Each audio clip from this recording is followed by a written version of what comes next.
People always say, "Oh, you get what you paid for." Absolutely, that there are circumstances where that absolutely rings true, but Yeah, like gas station sushi. I was gonna say, don't be coming for my gas station nachos. You know I love those I was things. coming for nachos all day long. Gas station nachos, yes. Gas station sushi, not a smart idea.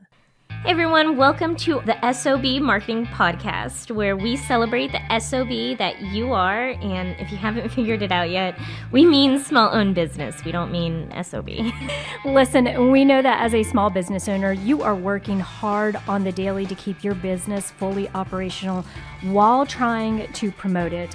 And while some days it may feel like the business is owning you, if we're being honest with each other, I bet you would admit that you wouldn't give up the insanity for anything. Our commitment here at the S.O.B Marketing Podcast is to give you the real talk, what works when it comes to advertising, marketing, promoting your business, and then what doesn't really work. And Chelsea and I promise to always keep the conversation real. Hey everybody, and welcome back to the S.O.B Marketing Podcast. S.O.B as in small-owned business. I promise we are not calling you guys names. Before we get started, just a little bit of housekeeping. Thank you so much for listening. If you are enjoying this podcast, please consider leaving us a review and consider sharing this with other small business owners. We want to help as many business owners as we can feel comfortable about handling their own marketing. And if you have a topic that you want us to talk about, please let us know. Send us a DM, leave a comment, send us an email at help@theseasonmarketer.com. We want to answer all of your marketing questions, so go ahead and let us know what you want to hear from us. Vivian, what are we talking about today? Okay, so today we are actually going to be sharing some real life advice from real life small business owners. Okay, y'all, this is not stuff we're making up. This is not advice that Chelsea and I have, but this is advice from some of our friends who happen to be small business owners. And so we are just excited to be able to share what they think is their best advice for Small Business Saturday. Chelsea, just as a refresher, when is Small Business Saturday this year?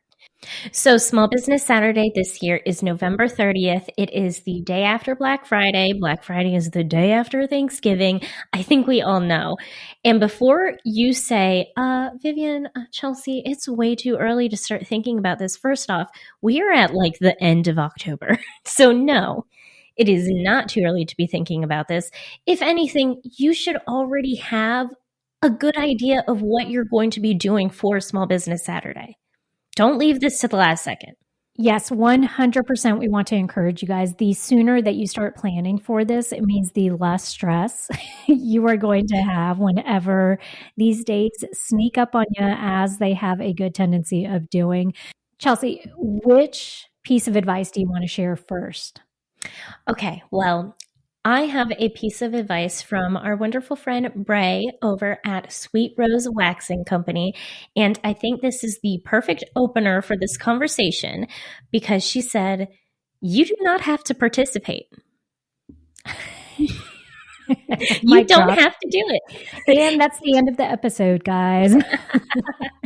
But she elaborated a little more. You know, if the idea of planning out sales and doing a big to-do for Small Business Saturday is just going to give you extra stress and you don't really feel like it's a good fit or it would benefit your small business, you don't have to do it.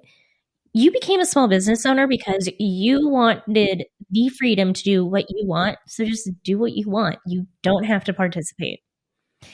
Great reminder that peer pressure does exist, because I think that is why she decided to have that be her piece of advice, because so many small business owners do feel pressured to participate in these big holiday shopping days, right? So whether that be for Thanksgiving, Small Business Saturday, Black Friday, Cyber Monday, there are like a gajillion days now that everybody wants to, pitch a sale or increase sales. And if it's not right for your small business, or if you just don't have the bandwidth, okay, let's keep it real, you guys. The thing is, if you are a solopreneur, if you are going about this and you're a one-man show, one-woman show, and you just don't have the bandwidth or the wherewithal to be able to do every single shopping day out there.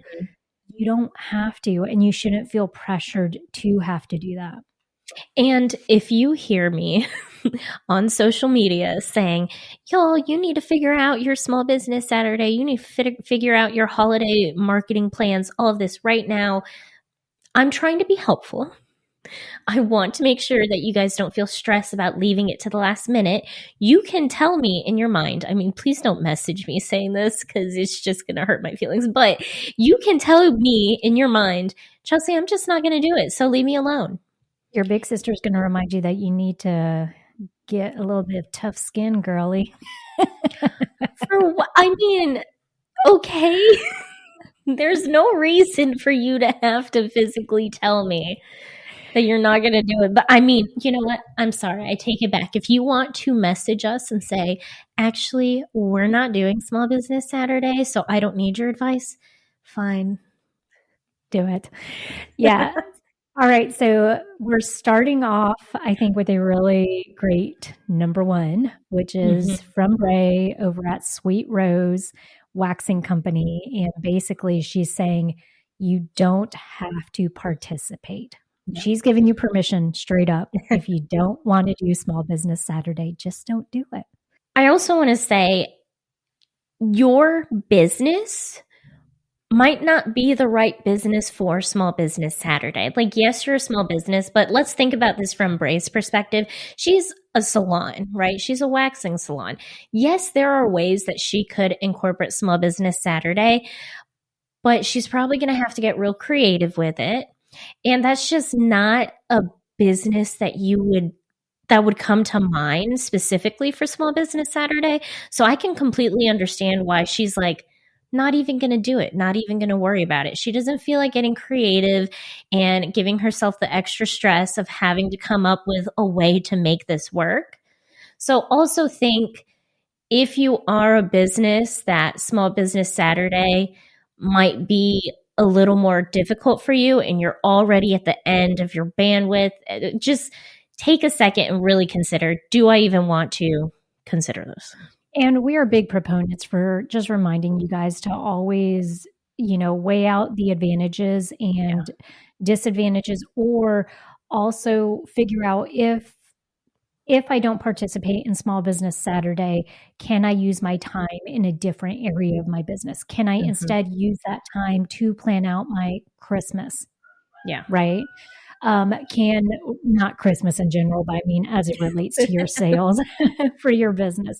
But you could be putting effort into something different. So it's not necessarily that like you just don't do anything, but maybe your time is better spent focusing on something else as opposed to just a flash in the pan Small Business Saturday deal. Okay. So the next piece of advice that I want to jump into, we're kind of still following the same mindset. So Jessica, you called me out in a previous episode. Yeah. If you guys don't remember in a previous episode, when Chelsea called Jessica Jessie, I was like, oh, now you're BFFs. You're calling her by little cutesy nicknames. So Jessica from Southern Curiosities, she says, don't be afraid to keep it small. Like, you don't have to go all out for the holidays. Doing something small, like just offering free shipping, online orders, that's enough. There are no rules, and you can do what you want and what you can. And I think this is a really good piece of advice. Let's think about Jessica, her business, Southern Curiosities. It's fun, whimsical taxidermy, right? All of her pieces are a little pricier. She's not going to do a big discount on them. Like, that's hours, days of work. She cannot reasonably discount her products. But just doing free shipping for Small Business Saturday, like, that's her little bit. And that's completely reasonable. Yeah. And I also think that sometimes we kind of get strong-armed into thinking that we have to keep up with the Joneses, and the Joneses in this case is going to be the big box, like, Yeah. World Markets or Kohl's Yeah. or whatever, because they are discounting so heavily and they are promoting so much. The thing is, as a small business owner, you have a different set of resources than those larger companies. They can definitely absorb a heftier discount on Mhm. their margins are different than exactly what you're saying. Jessica, she knows her numbers very, very well, Mhm. and she's priced her products to be a reflection of the amount of time and care and attention and her craft Yeah. that she's actually put into it. And so I do think that's where it varies a little more. I love that she is saying, get creative with it. And it doesn't necessarily have to be a discount on the product or the service. It can be an added bonus, an Yeah. added value in a different way. I know for Chelsea, we have a client that's an elderberry company. Sometimes what she'll do is sometimes she looks at the bundles that she's Mhm. putting out there, right? So maybe she'll change the bundle up. Maybe she'll do a buy one get one free or a express shipping, but it's got to hit like a certain amount. You have to buy like $40 worth of product in order for you to get free shipping or whatnot. So it can look. There are various different ways that you can incorporate this into your small business. I'm really glad that you brought up the fact that small business owners, let's be reasonable, you're not competing with those big box brand stores. Like you guys, it's like comparing apples to oranges. You guys are so different. What you provide to your consumer is so different. You're providing something more personal. You're providing, maybe it's a handmade product. You're providing a story, like it's a different feel. So don't be afraid to stand up for yourself and say, no, I'm not going to be able to do like a 75% discount for Small Business Saturday, but you know what? I can provide you with a beautiful handmade product. One of the things that is most often overlooked too is the fact that you guys, I'm going to try to put this I don't mean this derogatory when I say this, okay? Okay. You train your customers. And what I Okay. mean by that is, let's say that this small business Saturday, you want to go all out and let's use the example you just gave, Chelsea, you're doing 75% off of your product. What do you think that customer is going to expect come 2025 Small Business Saturday? All Mm-hmm. right. And so maybe think of it in the container of, you want to be not just on brand, you don't want to be competing with everybody. You want to make the decisions that are right for you and your small business, and be sure that those decisions are going to be decisions that you could carry with you potentially into next year. So not to say that you can't run different sales or just do different things year to year. You absolutely can. And we encourage you to do that, to just try things out and experiment. However, if you are heavily discounting one year and then the next year you decide to forego it, I think it kind of sometimes gets people a little, I don't know, it kind of gets their panties in a little wad. So like, just be sure that you're cognizant of that. How do you want to train your customers to expect, or what do you want to train them to expect in these, holiday seasonal promotions? Mhm. Jessica was also very nice, and she provided us with some general advice for small business owners just starting out that I would love to share, just because she is, a seasoned small business owner, or small owned business, I'm sorry, SOB, of course. So she says, general advice, stay consistent and use your free resources. Stay consistent with your branding as well, because being consistent with showing up and branding is going to help you become recognizable for your audience. Such a good piece of advice. Great, great tips. I love all of Mhm. that. And I mean, spoken like a true marketer, I think. That's definitely the free resources. I hope that I think a lot of times there's this weird association with something being free and something not being good. Yes. Okay, so people always say, "Oh, you get what you paid for." Absolutely, that there are Mhm. circumstances where that absolutely rings true, Mhm. but Yeah, like it gas station sushi. I was gonna say, don't be coming for my gas station nachos, you know I love those I was things. coming for nachos all day long. Gas station nachos, yes. Gas station sushi, not a smart idea. Questionable. Yeah. I do think that because of where we're at with social media and just the internet, Mhm. interwebs in general in 2024, there are a lot of great free resources out there. And I hope that as a small business owner, you guys know where you can find free resources for your particular industry, for your particular product or service that can help you just either cut down the amount of time that you're trying to figure something out, or it can introduce a new tool for you to be able to do to help you save time in one area of your daily, business operations. Can we go back to branding? Because I recently on our Instagram, the Season Marketer Instagram, I had shared a reel from, I'll tell you right here, I'm sorry, from Palmetto Pup Co. And she was talking about how it's so important for her as a clothing brand because she does like sweatshirts and stuff like that. She embroiders them. Um, how important it is for her to add that label with her logo on it because that just gives you that extra bit of validity. That's what I'm thinking of. Does that make sense? Do you understand what I'm saying? Like the logo on the merch or on the tag. On on the like how you have a tag Mhm. on your shirt? Well, and so in both cases, yeah, it's the one little extra that you're doing to Yes. brand it, right? To say Mhm. like, "Hey, this is the source. This is where I bought it from." Are you a small business owner feeling overwhelmed by marketing? We understand. That's why we created the S.O.B community just for you. Imagine having access to expert marketing advice every week through our interactive Zoom calls.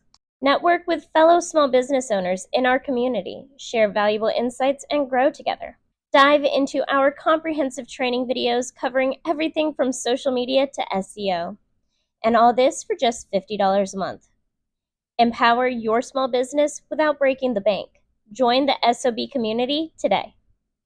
All right, so the next piece of advice we have from Erin over at Paper Daisy Press, and she said, "Don't be afraid to take risk and make mistakes. You'll never grow if you never reach for something, and try to remember to be kind to yourself." I think a lot of small business owners, myself included, put a ton of pressure on themselves, and it can be really detrimental not only to their business, but to our creativity. Can we just give her a round of applause for that one? Erin, we agree with everything that you said. I mean, here's the thing, and I'm saying this as a fellow small business owner, you guys, okay? So I get it. It is hard and it is uncomfortable to lose money. Okay. And we all shield ourselves in some way. And that's what kind of keeps us stuck in this little rut because we're not willing to try new things because we don't want to make those mistakes because those mistakes are often tied to some type of money, right? So, or it's tied to us spending a ton of time doing something that then doesn't benefit us and doesn't move the needle forward. And then we feel bad because we're like, man, I just spent a whole day doing something where I could have been doing something else, right?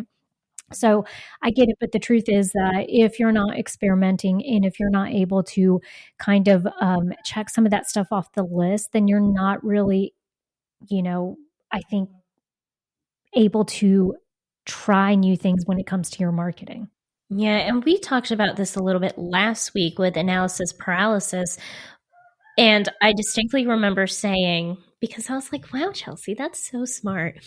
Um, I had said, if you never take the risk and if you never try to do something, it'll never work because you've just never done anything.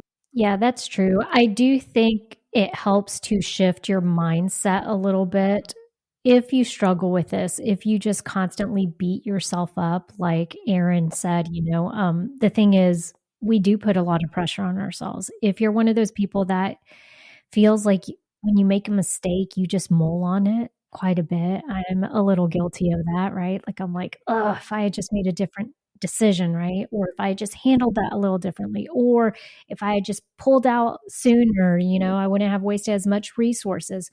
The thing is, if that's you, the best shift that you can make in your thinking is to just consider it all data. Success is data. Failure is data, right? At every point, anything that you are trying or that you are doing, you are getting some form of data back to you. And your responsibility as a small business owner is to look at it for what it is and then decide, moving forward, do I want to continue doing this? Sometimes the only blessing in making a big, big, big mistake is that you know for a fact you're not going to do it again, right? You're like, ooh, that's not ever happening to me again. I learned the hard way. I'm not going to do it. But it's all information that you can use to move forward in your business.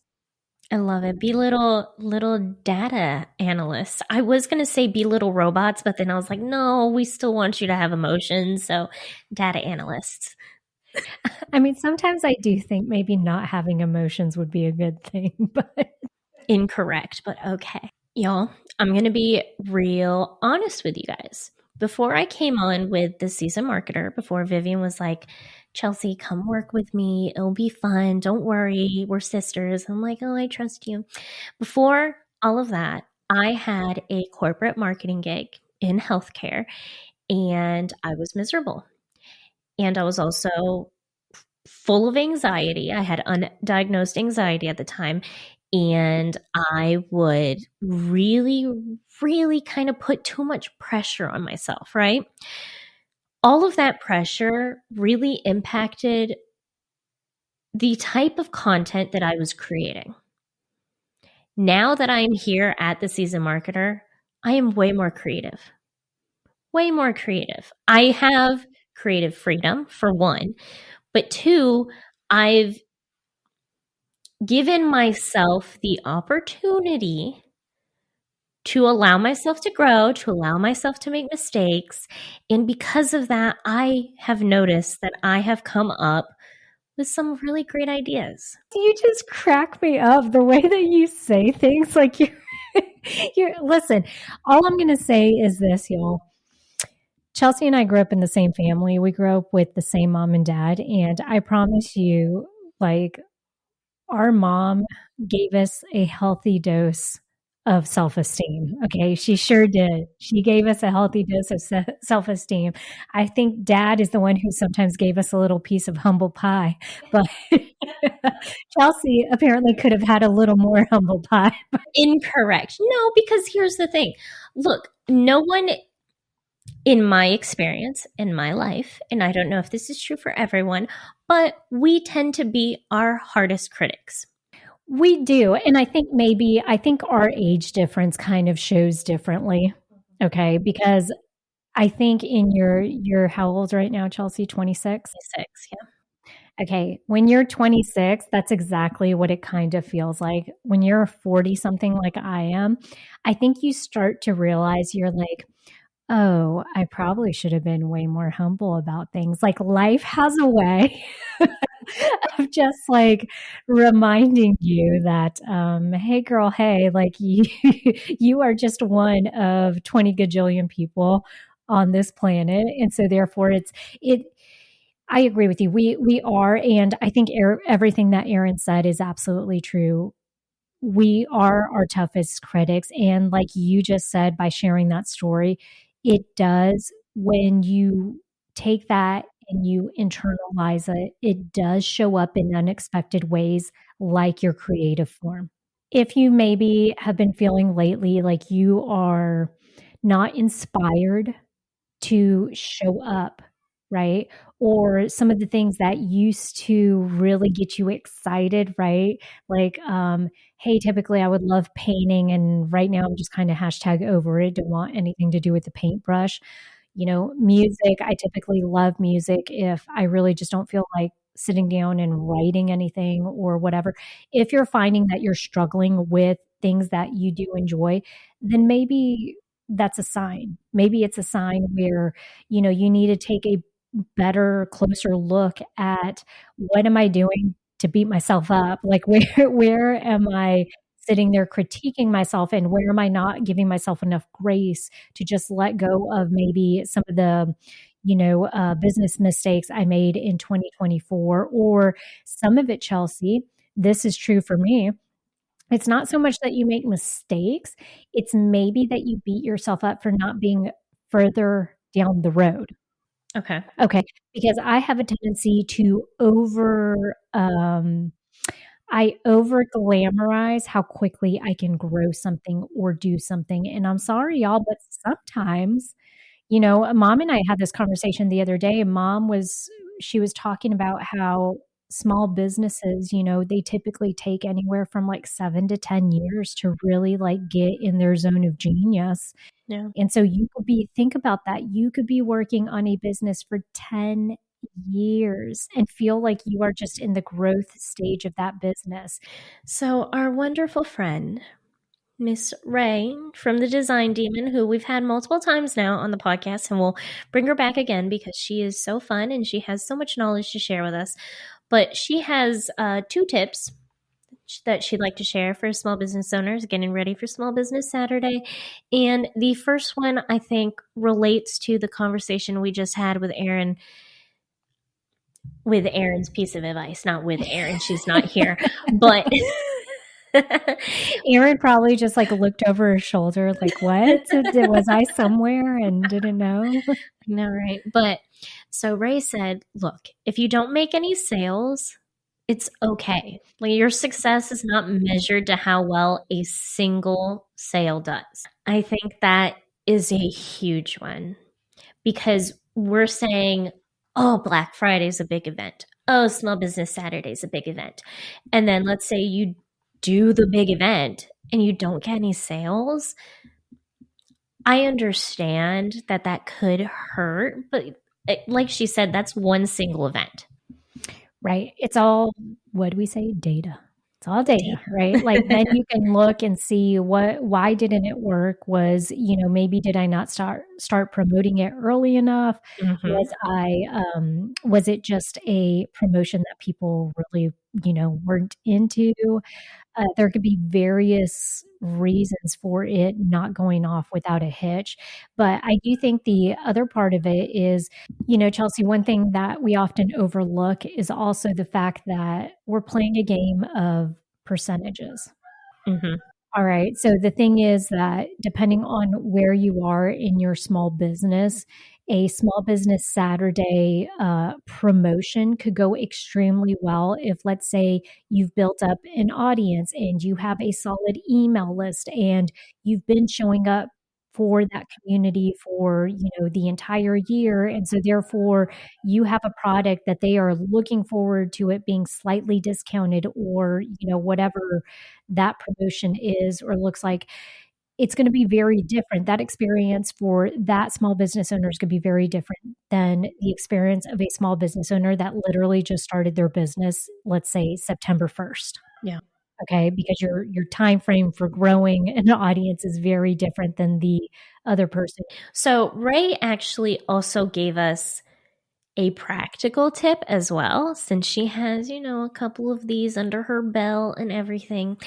She specifically focuses on stocking stuffers for Small Business Saturday because they're easier to assemble, they take less material, and they sell at a cheaper price. So it's just a little bit easier to move that kind of product specifically for her. And again, stocking stuffers are great for this time of year.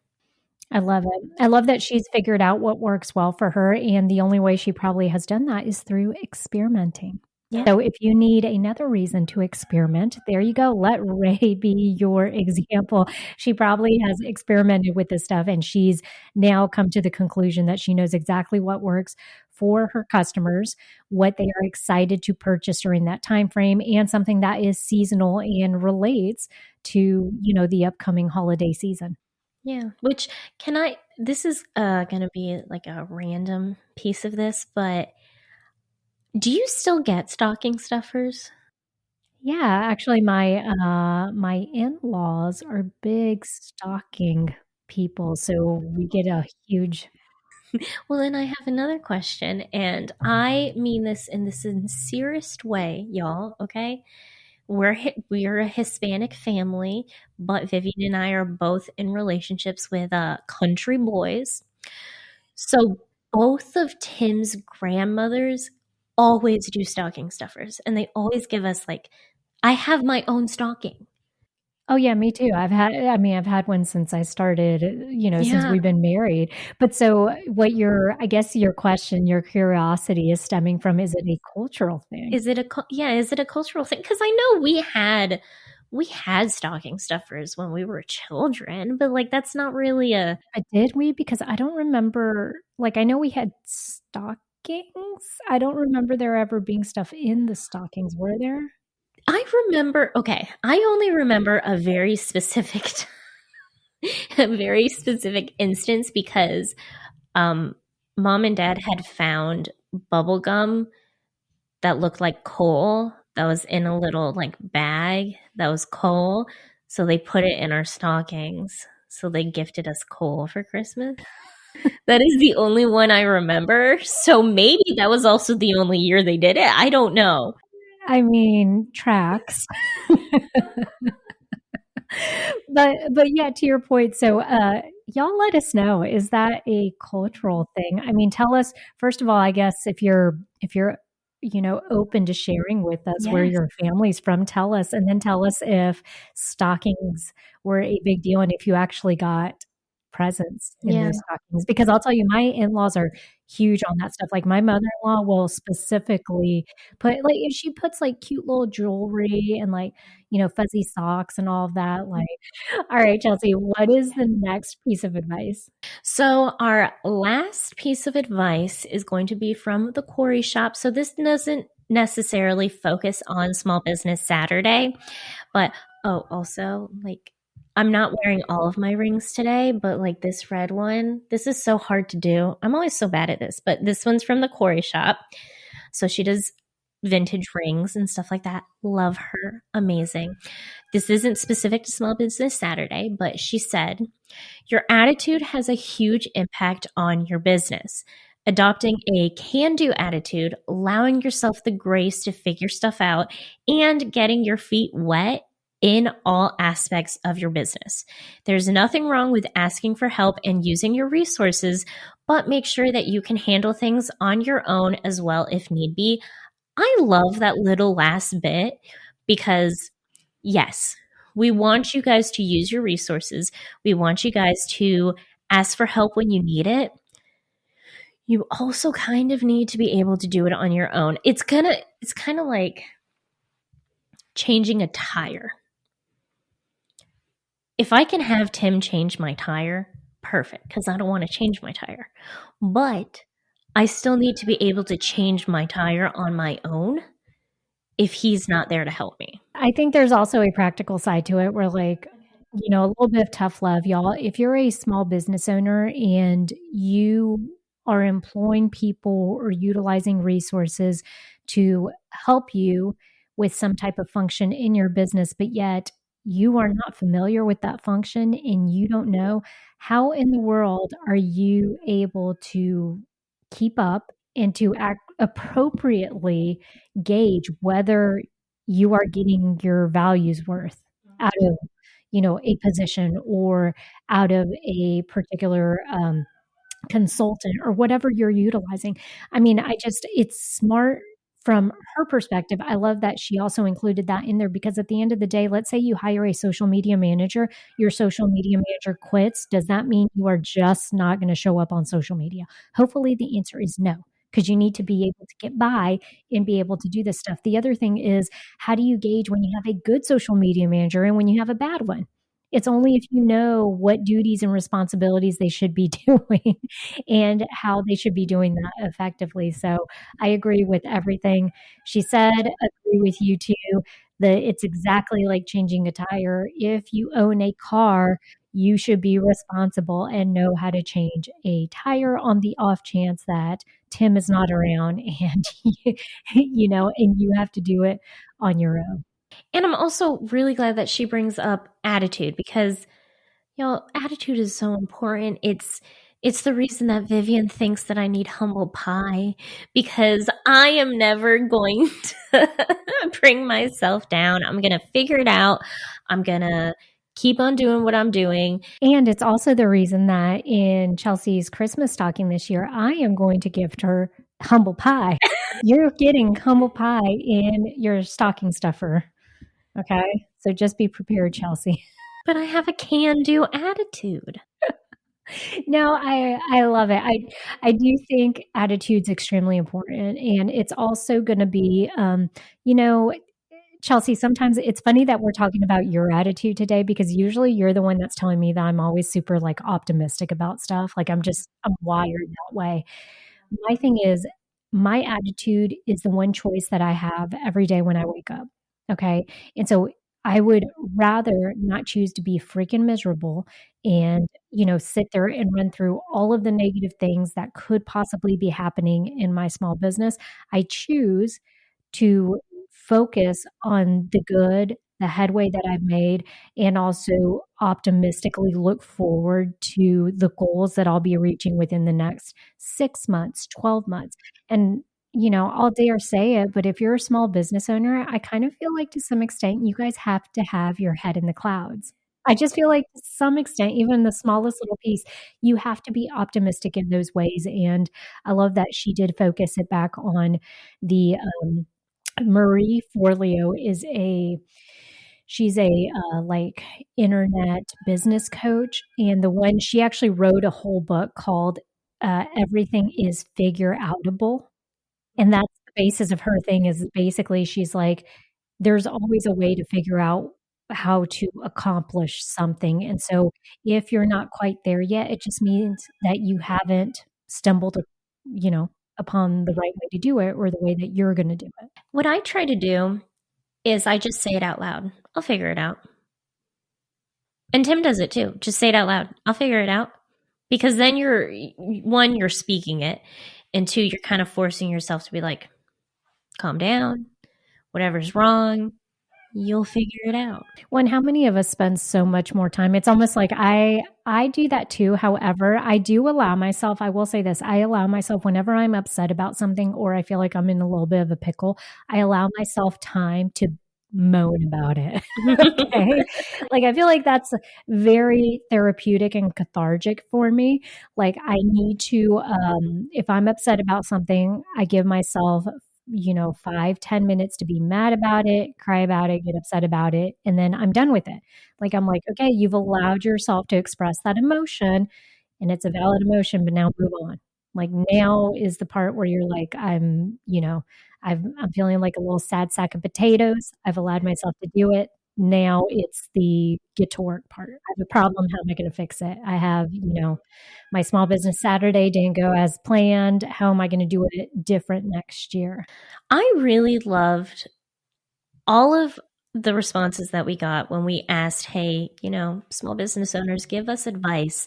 Give us things that you wish you had heard when you first started out, when you did your first small business Saturday. I thought these were great. If you are listening to this and you have a piece of advice that you didn't hear, that you're like, ooh, if you're doing your first small business Saturday, you need to hear this. Even if it's something, actually practical, like Ray from the Design Demon, focus on stocking stuffers. That's what she does. Any piece of advice, share it with us. Send us a DM. Comment on YouTube. Comment on Spotify. Send us a DM. I think I said that already. Share with us your piece of advice so that we can get it out there in front of all small business owners. We want to harbor a community of learning. Notice that all of the advice that we got none of it was like, get on Instagram 5 times a day and promote your small business Saturday, right? I think the thing that I, most specifically loved about everything is the fact that a lot of it had to do with long-term, it wasn't just Small Business Saturday, but it's advice that they've learned over the years, and they're telling you guys, like, "Hey, listen up. It's not as serious as you think," right? You don't make as many sales as you thought you were, that's fine. It's life goes on. Life as a small business owner moves on, okay? We hope that you really enjoyed today's episode. We loved being able to hear from fellow small business owners and share that with you. As always, you guys, please go ahead and subscribe to the podcast or share this episode with a small business owner that you love or one that you don't love. Either way, anybody can get good information from our podcast episodes.